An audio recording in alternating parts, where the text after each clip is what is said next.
하나님 말씀 봅니다. 호세아 10장 12절 한 절 말씀입니다.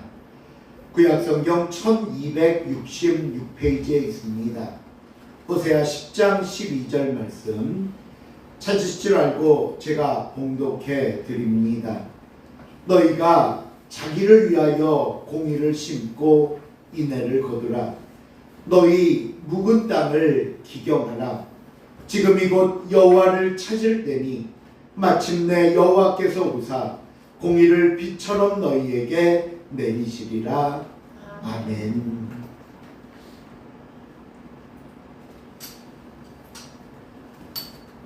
지난 시간에 이스라엘이 하나님 앞에서 저질렀던 두 가지 죄에 대해 살펴보았습니다. 첫 번째 죄는 호세아 10장 5절에 있었던 사마리아 주민이 벳아웬의 송아지로 말미암아 두려워할 것이라 라는 내용으로서 이스라엘은 하나님을 버리고 베델의 금송아지 상을 만들므로 우상 숭배를 저지르게 한 죄에 대해 심판하실 것을 말씀하셨습니다. 두 번째 죄는 호세아 10장 7절에 나오는 사마리아 왕은 물 위에 있는 거품같이 멸망할 것이며 라는 말씀을 통해 역시 하나님의 뜻을 어기고 북이스라엘을 세운 죄를 심판하시겠다는 말씀이었습니다. 그런데 이런 지난 시간에 보았던 하나님의 진노와 금방이라도 쏟아질 것 같은 심판의 분위기가 오늘 본문에 와서 느닷없이 뒤바뀌어 버리는 것을 발견하게 됩니다. 보십시오. 분명히 심판을 말씀하셨는데 오늘 본문은 오히려 사랑으로 간곡하게 부탁하시는 하나님의 음성을 듣게 되더라는 겁니다. 왜 심판을 말씀하시다가 사랑으로 바뀌셨는가? 그 이유를 오늘 본문 12절에서 이렇게 말씀합니다. 우리 12절 말씀 다시 한번 다 같이 읽어봅니다. 시작. 너희가 자기를 위하여 공의를 심고 인애를 거두라. 너희 묵은 땅을 기경하라. 지금 이곳 여호와를 찾을 때니 마침내 여호와께서 오사 공의를 빛처럼 너희에게 내리시리라. 이 말씀의 중심 주제는 회개하고 하나님께 돌아와 하나님의 자녀로 새로운 삶을 살며 은혜를 맛보라는 겁니다. 이거는 그동안 계속해서 이스라엘에게 말씀하셨던 하나님의 말씀이자 하나님의 뜻이었기에 당연히 심판을 말씀하셨지만 또 한편으로는 이렇게 말씀하실 수도 있지라고 생각할 겁니다. 하지만 이 말씀 안에는 평소와는 다른 특별한 내용이 있습니다. 특별한 내용. 그 첫 번째 특별한 내용은 뭐냐면요. 자기를 위하여 공의를 심고 인애를 거두라는 말씀입니다. 여기서 자기를 위한다는 말씀은 곧 이스라엘 백성들을 가리키는 말씀입니다.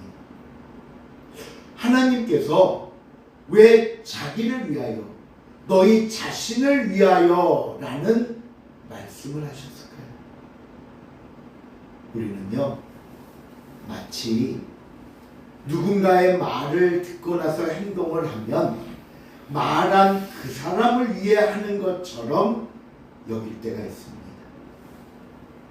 그리고 이런 모습은 하나님께 대해서도 마찬가지로 우리가 어떤 하나님의 말씀을 듣고 하나님의 명령을 따른다는 것은 그래 하나님 말씀하셨으니 내가 하나님을 위해 무슨 큰 헌심을 쓰거나 하나님을 위해 무척 큰 희생이나 헌신하는 것으로 여길 때가 있다는 거예요.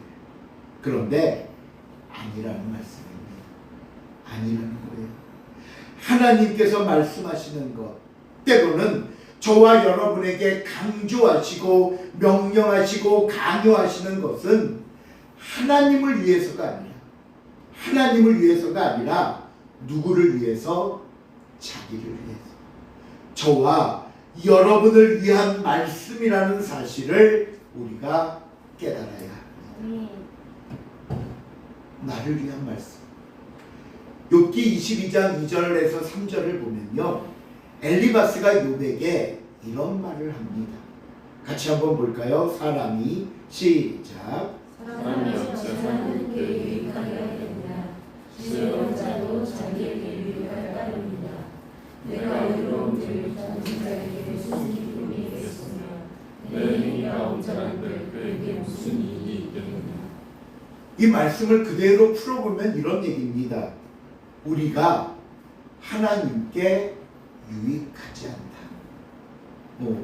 유익하지 않다. 또 심지어 우리가 의로운들, 우리의 행위가 온전한들 하나님께는 아무런 기쁨도 주지 않고 이익도 되지 않는다.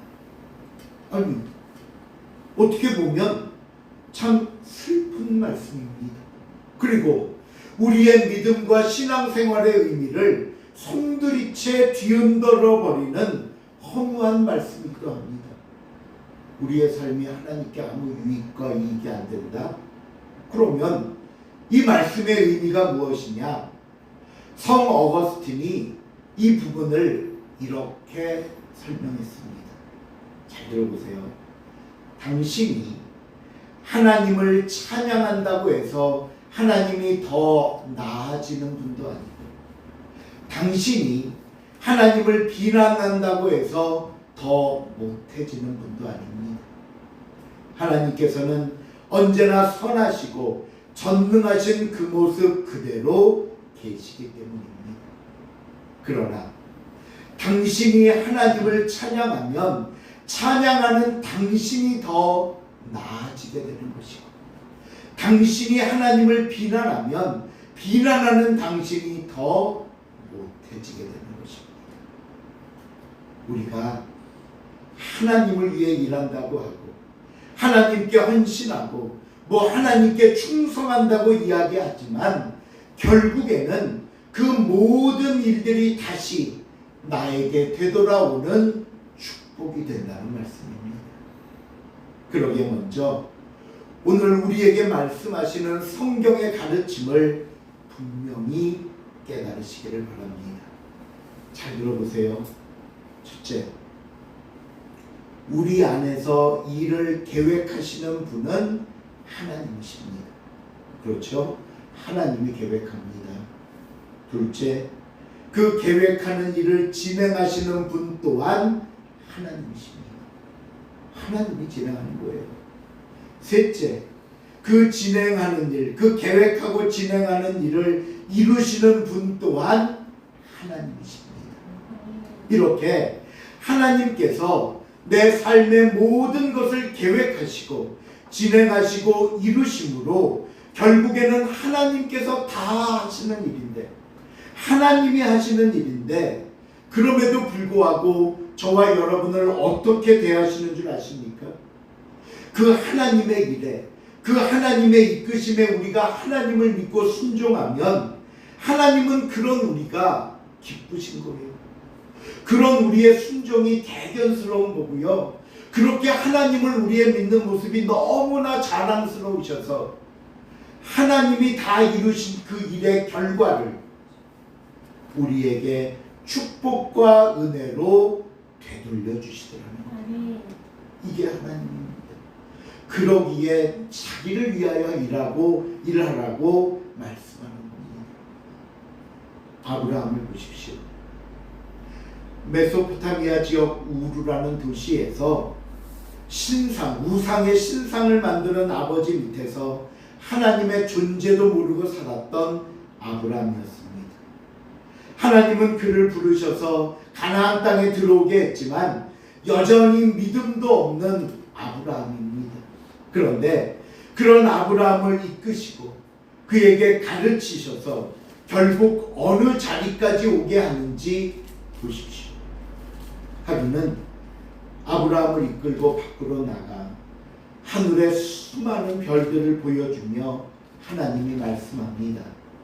아브라함아, 아브라함아, 네 자손이 이와 같으리라 말씀합니다. 그리고 이어지는 말씀 6절에 보니까요, 아브라함이 여호와의 그 말씀을 믿으니라고 나옵니다.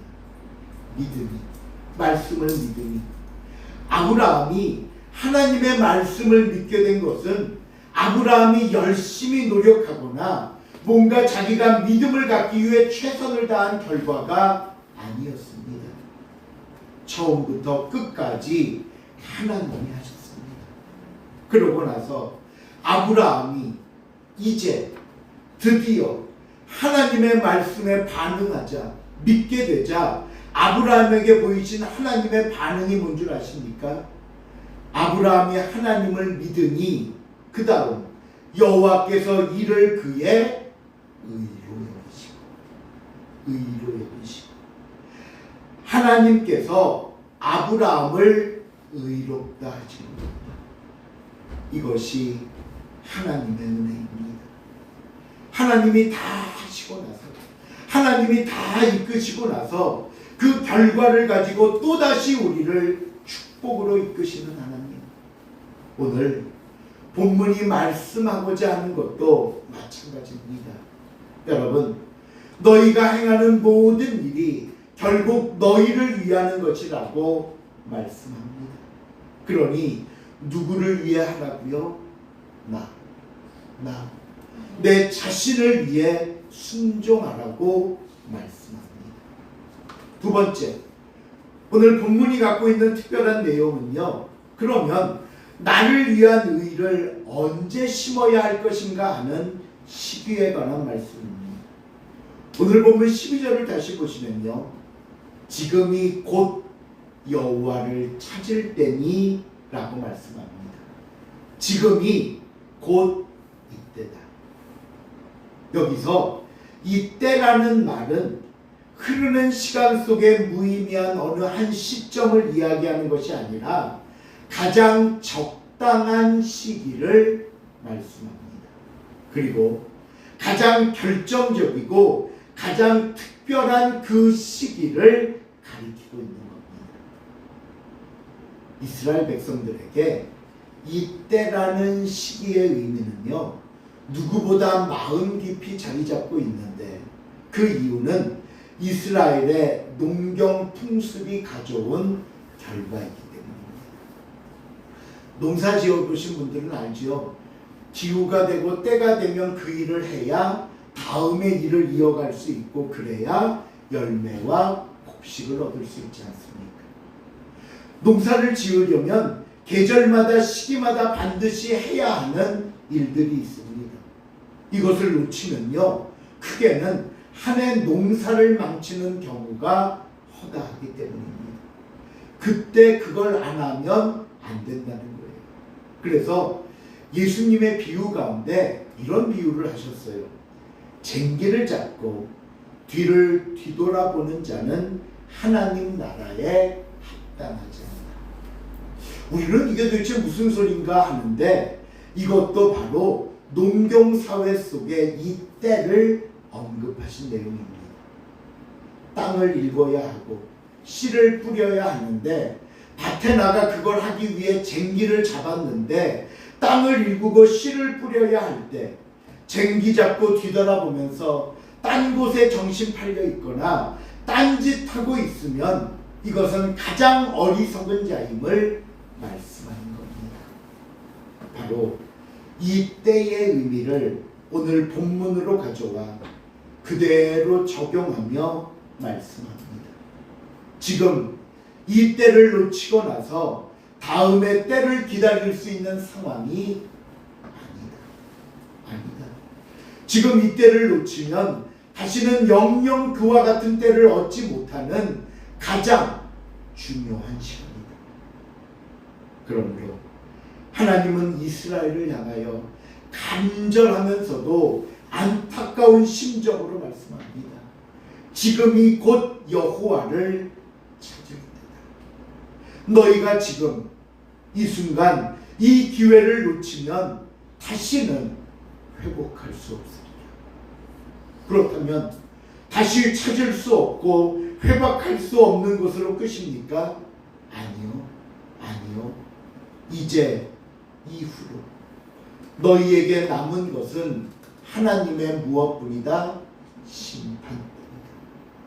마지막 경고의 메시지인 겁니다. 이것이 지난 시간까지 심판을 말씀하시다가 오늘 본문에 와서 다시 사랑을 말씀하시는 진짜 이유입니다. 이제는 정말 더 이상 기회가 없기에, 이제는 정말 너희가 마지막이라는 것을 알아야 하기에 저와 여러분을 향하여 호소하시는 하나님 아버지의 모습을 우리가 만나게 됩니다. 그렇다면 여러분, 우리가 하나님을 찾는다는 것은 무엇을 의미합니까? 오늘 본문 12절에 한마디로 이렇게 이야기합니다. 너희 묵은 땅을 기경하라. 묵은 땅이라는 말은요, 오랫동안 쓰지 않고 내버려둬서 황폐한 땅을 말합니다. 온갖 잡초가 무성하고 그 안에 더러운 쓰레기들이 가득하며 그 땅에서 어떤 소출도 기대할 수 없는 땅을 말하는 겁니다.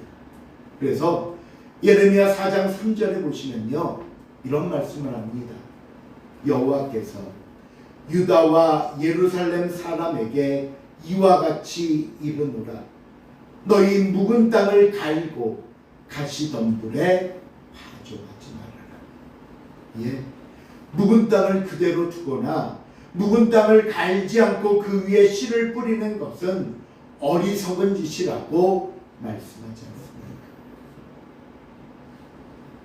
작년에 제가 정말 태어나서 처음 저 교회 옆 옥상 텃밭에 몇 가지를 심어봤지 않습니까? 정말 처음 한 겁니다. 물론 결실이라고 말하기도 창피한 작은 수확이었지만 그래도 몇 가지 따는 재미도 있었습니다. 그래서 제가 올해는 어떤 결심을 했냐면 제대로 해보자. 어쨌든 제대로 해보자. 그리고 나서 지난주에 옥상에 나가봤어요. 겨우내 거들떠도 안 봤더니 그 땅도 있고 옆에 우리 화분도 있는데 온갖 것들로 덮여 있더라고요. 그렇다면 제가 가장 먼저 해야 할 게 뭘까요? 걷어내는 겁니다. 걷어내고요, 그 다음 땅을 일구고 거름도 줄 생각입니다. 제대로 해보려고. 그래야 무엇을 심든지 그 안에서 열매와 결과를 볼 수 있기 때문입니다. 하나님은 지금 이 시간 저와 여러분의 묵은 마음을 이렇게 기경하기를 원하십니다. 가장 먼저 내 안에 자리 잡고 있는 온갖 더러운 것들을 걷어내십시오. 걷어내십시오. 땅속 깊이 내려있는 추한 것들을 뿌리째 뽑아버리십시오. 이사야 1장 18절에 보니까요, 여호와께서 말씀하시되 오라 우리가 서로 변론하자. 너희 죄가 주홍 같을지라도 눈과 같이 씌어질 것이요 진흥같이 붉을지라도 양털같이 희게 되리라. 그리고 나서 그 다음 19절에 뭐라고 말씀하시는 줄 압니까? 이렇게 한 뒤에 너희가 즐겨 순종하면 땅의 아름다운 소산을 먹을 것이다. 회개 없이는, 거듭남 없이는, 깨끗함 없이는 열매 없다는 겁니다. 오늘 본문에서도 마찬가지입니다. 하나님이 우리에게 말씀합니다. 너희가 지금 하나님을 찾고 너희 묵은 땅을 기경하면 마침내 그러고 나야 내가 여호와께서 오사 공의를 빛처럼 너희에게 내리시리라. 이 시간 사랑하는 성도 여러분, 바로 지금이 여호와를 찾을 때라는 하나님의 이 간곡한 말씀을 뿌리치지 마시길 바랍니다.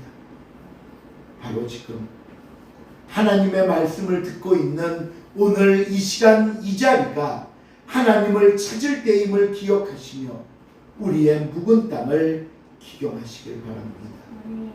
이것만이 저와 여러분이 살 수 있는 방법이고 하나님의 은혜와 축복을 받을 수 있는 기회입니다. 말씀을 맺습니다.